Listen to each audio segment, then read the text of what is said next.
Growing old is supposed to make you more wise, more worldly wise perhaps, more streetwise. But the cost of that is the wisdom of a child who knows everything. Children have a wisdom of innocence that we slowly grow out of. We forget. I want to grow young again. I want to stay as young as I can be. At least, if not physically, at least mentally, emotionally, psychologically. Hold on to me while we look at this. My little granddaughter, Leah, she makes me feel young. She just keeps me with a smile on my face. Playing is a form of wisdom, and it's one that we tend to forget. I'll hold your hand if you hold cheek. Ready? I've often felt awkward about the phrase the real world. People say, oh, join the real world. You're not in the real world. By which they usually mean something like laboring and struggling through a job and commuting, all of these things. That's the real world. But it's not. Leah and little kids like her, they are the real world. The life she's living, the joy she takes in everything that's going on around her, and that transmits itself to me. That's what I love. That's what I love.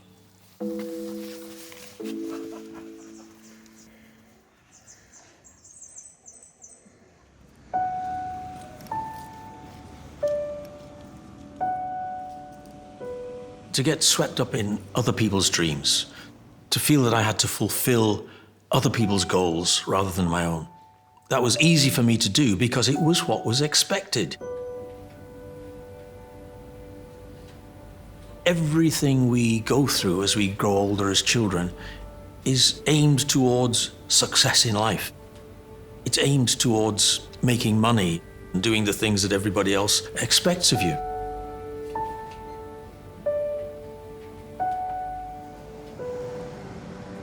Societal pressure, even peer pressure, push you towards those kinds of things, pushed me towards those kinds of things. And I spent 30-odd years as a member of what you might call the establishment. But all the time I was doing this, I felt the urge to be a poet.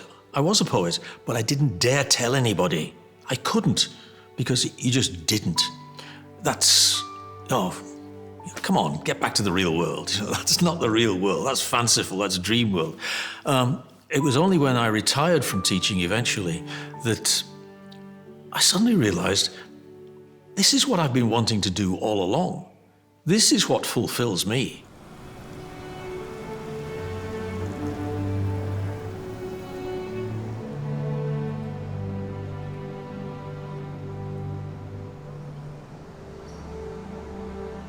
I did write something about that. Let's see if I can find it and read it to you.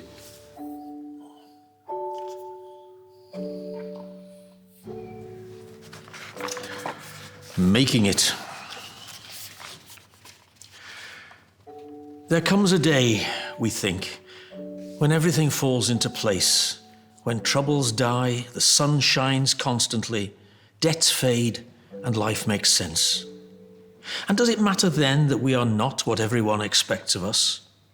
And do we learn to please ourselves at last and find ambitions lie in living here and now? At 30, 40, 50 and beyond, we dream of making it, achieving, of a day when we'll sit back in wisdom and congratulate ourselves on our success. We'll have the car, the mortgage paid, the kids established in their own careers. The problem is that we must waste our days discovering the truth, instead of just accepting from the start we have it all. The opening of eyes upon the world is so much fantasy, and we believe the dream that dreaming is a myth. We can't, or can we if we really try, respect the intuition of the child and grow from old to young, from death to birth again. That's making it.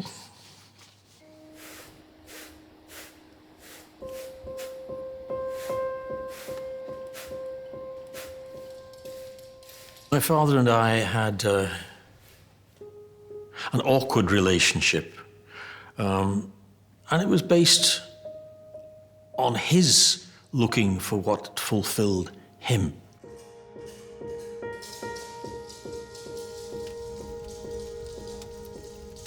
I remember one weekend I'd gone to visit him, and we'd sit down comfortably, and he'd say, "Hey, let's have a nectar."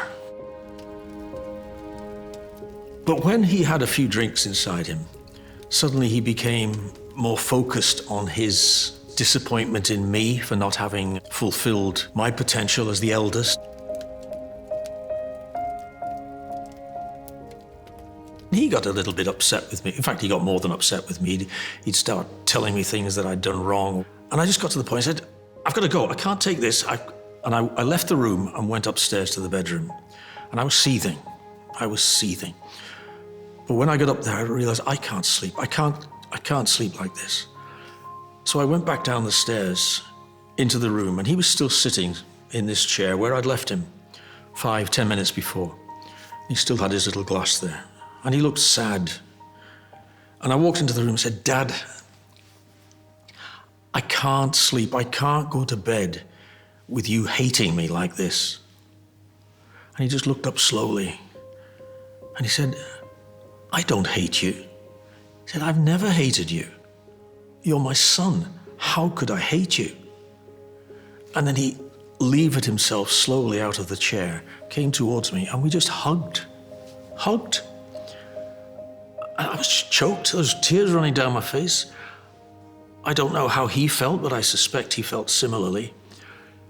And then I said, "Okay, good night then." And he sat down again, and I went up to bed, and I slept well. That was wonderful. That was a point where we met one another for the first time in years.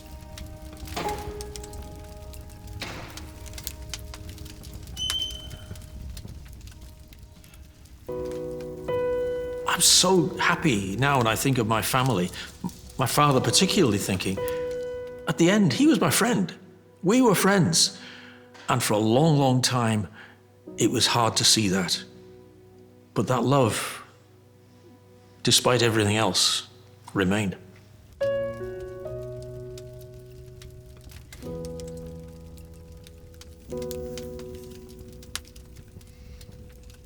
If you disagree with somebody, it doesn't mean that you can't be friends.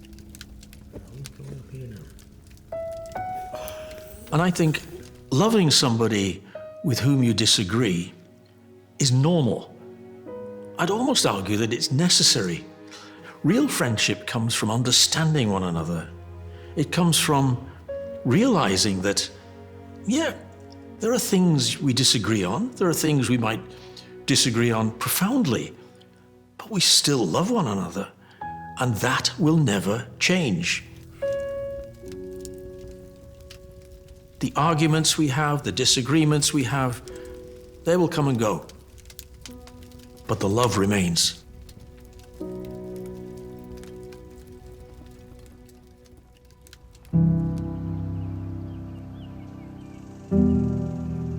Are we a mosaic of people who've loved us? Yes. And they include in their own mosaic something that we've offered them. It doesn't matter if somebody dies, because what they leave behind, their effect upon you, is profound. It's profound. The people I've lost to death over the years, I am what I am now, for good or for ill, largely because of them.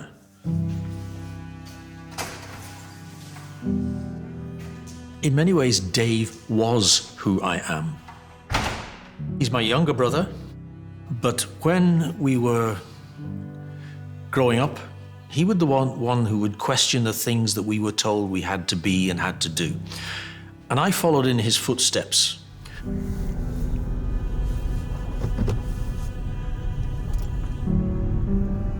He was always available to me. He was always someone who would be there. And that changed me. some of the most difficult times of my life, he was actually physically there, standing at my side.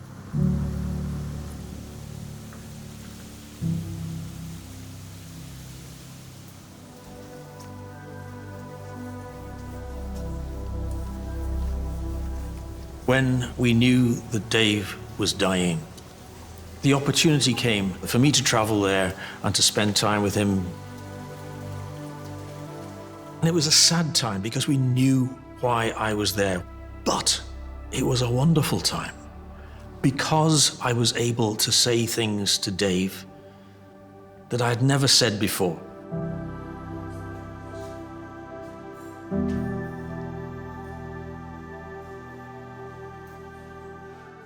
We both said, for example, that we loved one another. I'd never told him that before. Of course, he knew it. I knew it. But the saying of it, that was something that was very important.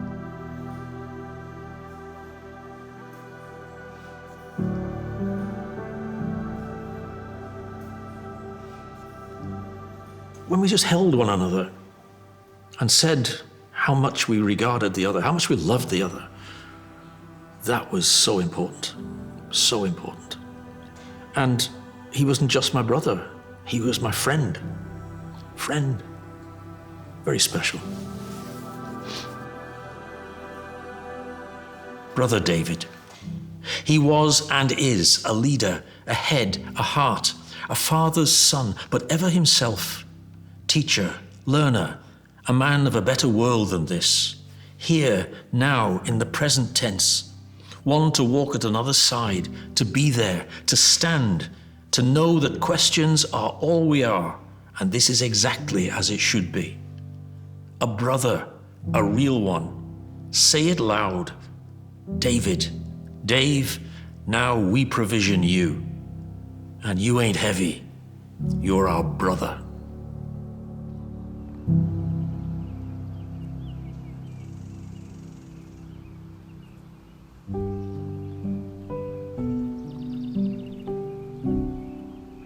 Friends are not necessarily humans.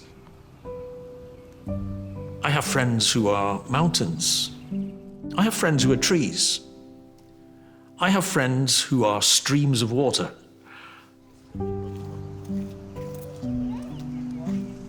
I go out and I talk to nature. Nature talks back to me with a voice that is instinctual, that you simply hear inside you.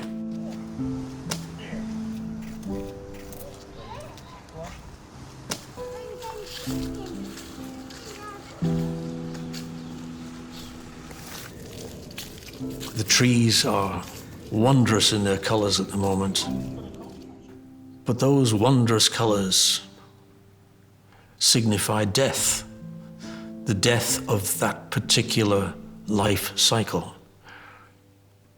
They fall down in beauty to the earth and give back to the earth what they've taken out.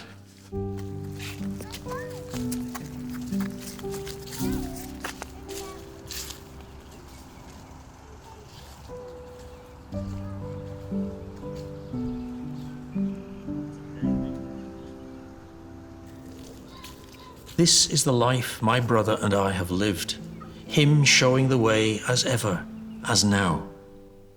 Blessing is empathy, being aware that forest, that earth and air, these are us. Can they know it? Is their awareness ours? Isn't this how each knows the other as kin? A first leaf of autumn falls brown and dry to the grass, shaped as David, while above, yellow and deepening green, his tree stirs in the breeze, smiles a quickening name, springtime.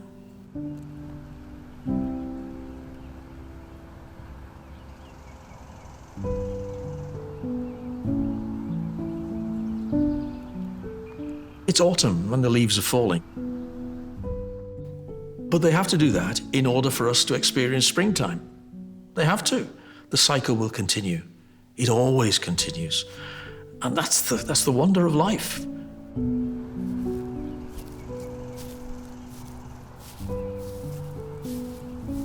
if you're going to die with any sense of fulfillment at all, you have to feel the fulfillment of knowing that what you're doing is right.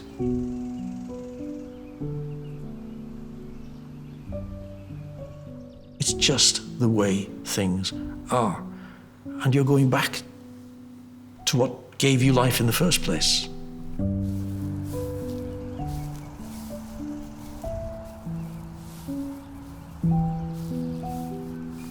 I think it's necessary to come to terms with an accommodation with the earth, with the natural world that we're part of. If I can find that, I will go gentle into that good night, and I'll be happy to do it.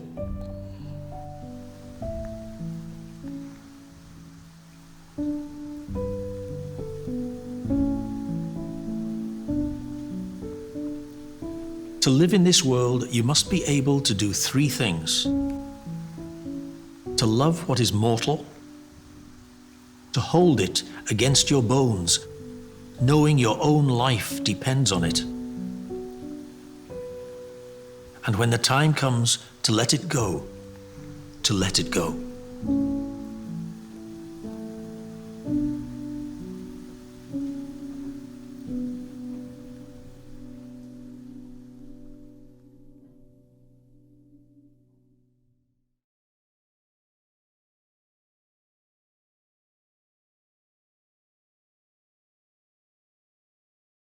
Thank you so much for watching the story all the way to the end. And a special thank you to all of you on Patreon who help us to make these films. If you want to join us on the journey, please click the link over here, I think. It just wouldn't be possible without you. Thank you.